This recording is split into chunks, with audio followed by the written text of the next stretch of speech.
حي على الفلاح.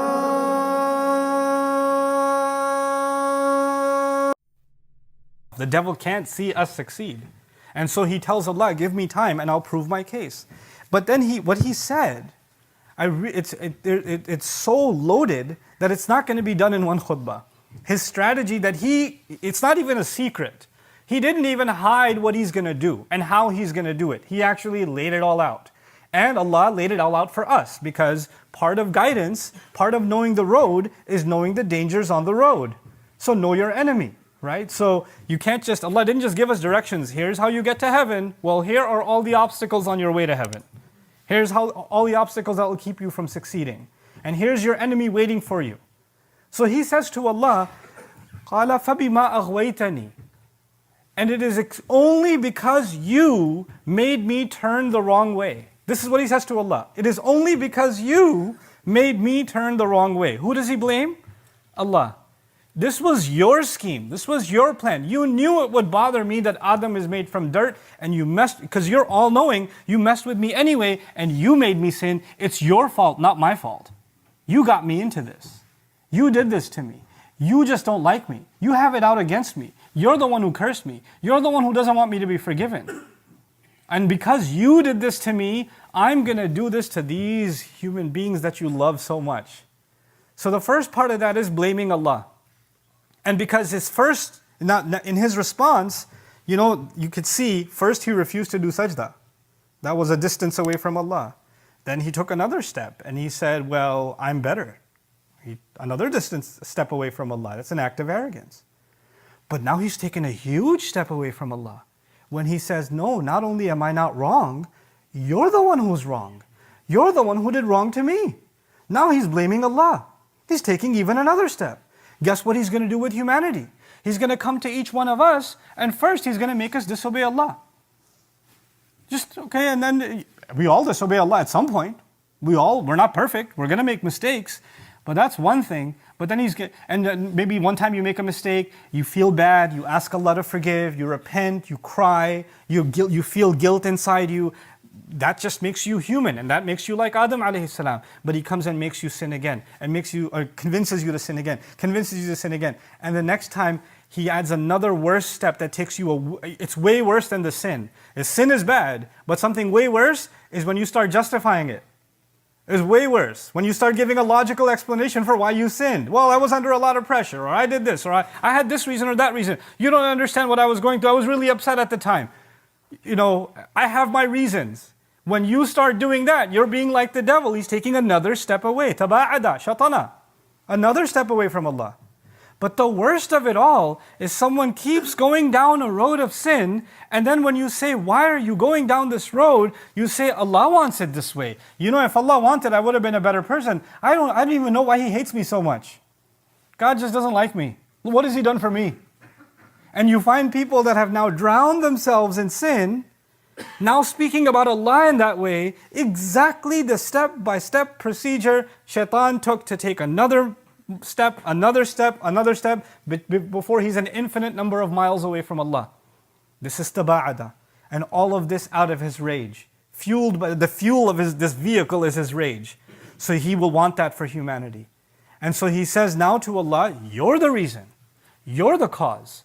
And you know what? Not only do I want to get away from my road to Allah, but he says, لَأَقْعُدَنَّ عَلَى صِرَاطِكَ الْمُسْتَقِيمِ.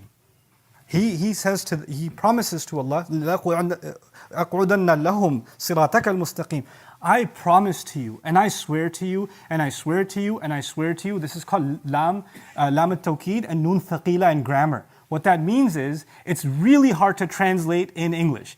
An easy English translation would be, I will sit waiting for them. That would be an easy English translation. But qu'ud actually means to sit somewhere waiting in ambush for an enemy. Qu'ud and a maq'ad in Arabic is where you sit waiting to ambush your enemy. You know how cops sometimes pull in behind the bushes on the highway? Waiting for you to speed? That's qu'ud. That's actually qu'ud. Okay? وَقْعُدُوا لَهُمْ كُلَّ مَقْعَدْ, Quran says. كُلَّ مَرْصَدْ actually. A place of ambush. But anyway, the idea of qu'ud is to sit somewhere a long time. And qu'ud is different from julus. If I sat on this chair and got up, that's julus. but if I was in qu'ud, I would take my time. So he's got all the time in the world. If you're not messing up, he's okay. He's like, oh, I'll get you eventually. I'm waiting, I'm waiting, I'm waiting. He's studying you. إنهم يرونكم هو وقبيله من حيث لا ترونهم. He and his minions are constantly watching you, surveying you from places you can't imagine. They're studying your behavior. They're looking at how you respond to things. They look at what upsets you, what makes you happy, what makes you slip, and then they use that against you. You're literally the psychological subjects of these devils. And so he promises Allah the strangest promise. He says, I will wait for them. I will wait there for them. I swear to you, I will wait, and I will wait. Where? On your path that is straight. On your straight path. Sometimes people ask the question, I understand when disbelievers mess up. I understand when people who don't believe in God are drinking and clubbing and adultery and all this other stuff. I get it. But I don't understand why people that look religious, act religious, talk religious, they know Quran, they've memorized, they're wearing hijabs, they just came from Hajj. And look at what they're doing. Look at how they're talking. Look at how they're behaving. These are supposed to be good people, and look at how they're messing up. Guess who he comes after more than anyone else? He's bothered by people that are on this path. And he waits to attack you. And when he fails, he moves down 1 mile and says, okay, when you pass this mile marker, maybe I'll get you then. And when you make him fail again, he moves ahead and waits for you again. And you keep going down this path, and he will come at you and come at you and come at you. You know, people that haven't changed for Allah, people that are still in sin, they look at someone who's trying to change and say, you're a good person. You know, Allah made it easy for you. Allah didn't make it easy for anyone. The devil comes to everyone. It doesn't matter if you're praying 5 times a day. It doesn't matter if you're in tahajjud every single night. It doesn't matter if you do hajj every single year. It doesn't matter if you recited the entire Quran and you recite it over and over and over again. That will never make you immune from the devil waiting for you and coming at you and coming at you and coming at you. And he doesn't attack people the same way. You know, when you study your enemy, you know, in sports, for example, what they do with teams, right? Before they have a match with a team, they study the strategy for that team. And the coach tells them, this is how we're going to do our offense, this is how we're going to do our defense against this team. They study their opponent very, very well. So the gameplay of a team is not the same depending on the opponent. Even in one-on-one sports like tennis and things like that, you get coached, this is how you handle this opponent, this is how you handle their serve, this is how you respond. This is exactly what the devil does. His attack is not the same for me as it is for you. He's not going to attack you the same way he attacks me. He will study you. Find out your weaknesses and come at you from your weaknesses. He'll study me, find out my weaknesses, come at me from my weaknesses. And he knows that Allah has given him that time where he can just sit back and just watch and study and observe, and then come and suggest, and then come and give whispers. And that too, all of it on Allah's straight path. So you know what we're learning? That the hardest thing to do is to actually take one step towards Allah. So the hardest thing to do. Not make 1,000,000 miles of progress. One step towards Allah. Because when you're about to take that one step, He goes, wait. You were my friend. Because when you're going in the other direction, you're the devil's friend. But if you turn towards Allah, you just became his enemy. You're the reason he got kicked out. He wants to prove that everybody can be his friend in hell. So when you turn around even a little bit, and you take even one step, the devil will come at you in every single possible way he can to dissuade you from turning back. I've even met people that say, everything is going smooth in my life until I start praying. When I start praying, problems start happening. All of a sudden my friends are mad at me. All of a sudden my health is going bad. All of a sudden I'm having this trouble or that trouble or the other trouble. So I'm just scared of praying because things just start messing up. I knew a scholar one time who, his mother was Christian, and she was thinking, he kept inviting her to Islam, and he's old himself, and his mother's very old, and he keeps inviting her to Islam, and she's not ready to leave. And one time she decides that she's thinking about Islam, and she starts getting nightmares every night. There's literally nightmares every night. And every time she'd hold on to the crucifix and then go to sleep, the nightmares disappear. The devils know that you're taking a step, and they've got to come at you. They've got to make sure you go back and be their friend. So he says, I will sit there waiting like a roadblock on your straight path. But then how is he convincing us to turn away? In these few minutes that I have left, I want to give you a picture of what's coming in the next khutbahs. He says to Allah, ثُمَّ لَآتِيَنَّهُم مِّن بَيْنِ أَيْدِيهِمْ وَمِنْ خَلْفِهِمْ وَعَنْ أَيْمَانِهِمْ وَعَنْ شَمَائِلِهِمْ. He says, I will attack them from 4 directions. I will attack them from the front. I will attack them from behind. I will attack them from the right, and I will attack them from the left. From the front, from behind, from the right, and from the left. Now, that could just mean I'm going to attack him for all sides. But Allah's words are very precise. Allah's words are very precise. Each one of these is a strategy of the devil. He has a different kind of attack from the front, a different kind of attack from the right, a different kind of attack from the left, a different kind of attack from behind. And so we're going to take our time going through each of these attacks. But before we get into those attacks, I'll just tell you one goal that he has.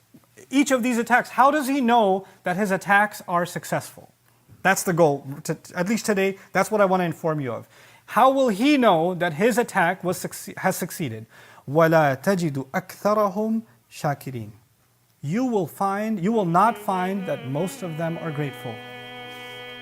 If he can attack you, and by the end of that attack, you are no longer grateful to Allah. You're no longer grateful. You're pessimistic. And when someone's pessimistic, for example, they're not grateful, because to be grateful, you have to think about the good things. You can't think about bad things and be grateful. That's impossible. You can't say, Alhamdulillah. That's not Alhamdulillah. You have to think of the positive. You have to think of Allah's favors. You can't be grateful if you're in disobedience. How can you be grateful to Allah and show no loyalty to Him? What kind of gratitude is that? If He can figure out some way of making you and me ungrateful, then He's succeeded. You know what we're learning? His biggest problem was arrogance. His biggest problem was arrogance. And Allah is teaching us through these ayat that the biggest solution to arrogance is what? Being grateful. Being grateful. And He knows, so long as they're grateful, I won't get them. So long as they're thinking about my favors to them, Allah's favors to them, I won't get them. So long as they're positive and hopeful, I won't get them. So long as they have a good opinion of Allah, I won't get them. Because obviously we can't be grateful to Allah if we're angry with Allah. You can't be thankful to Him if you have bad thoughts about Him.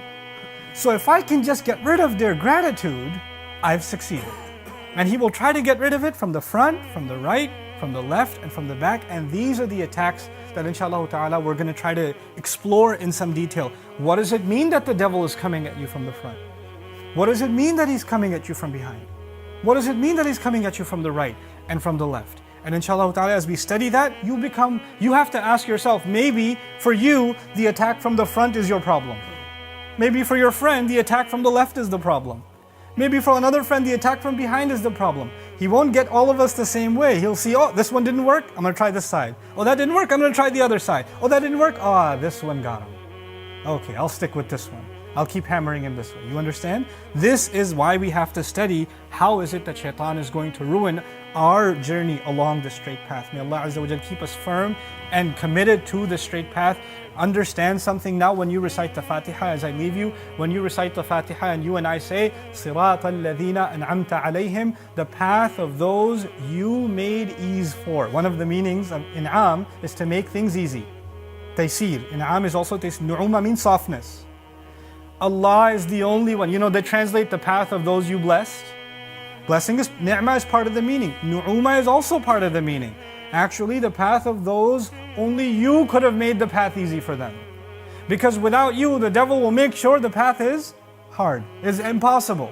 So when we ask Allah, we don't just ask the path of good people. No, the path of those who you intervened and you made things easy for them. Without you making things easy and smooth for them, there is no way this road was going to be smooth, because until the Day of Judgment, shaitan is on that road. Shaitan and his minions are on that road waiting for you to be attacked. How can a road be easy when you're going to be attacked from every direction? Only when Allah will make that road easy. Only when you will be from those and I will be from those who He describes in the Fatiha, الَّذِينَ أَنْعَمْتَ عَلَيْهِمْ. It gives you a new appreciation of what you say. Assalamu alaikum wa rahmatullah. If you enjoyed this video, please do share it with friends and family. If you want to see more videos from this series, click on the box at the top. If you want to see other videos, click on the box at the bottom. And don't forget to hit the subscribe button. Thanks.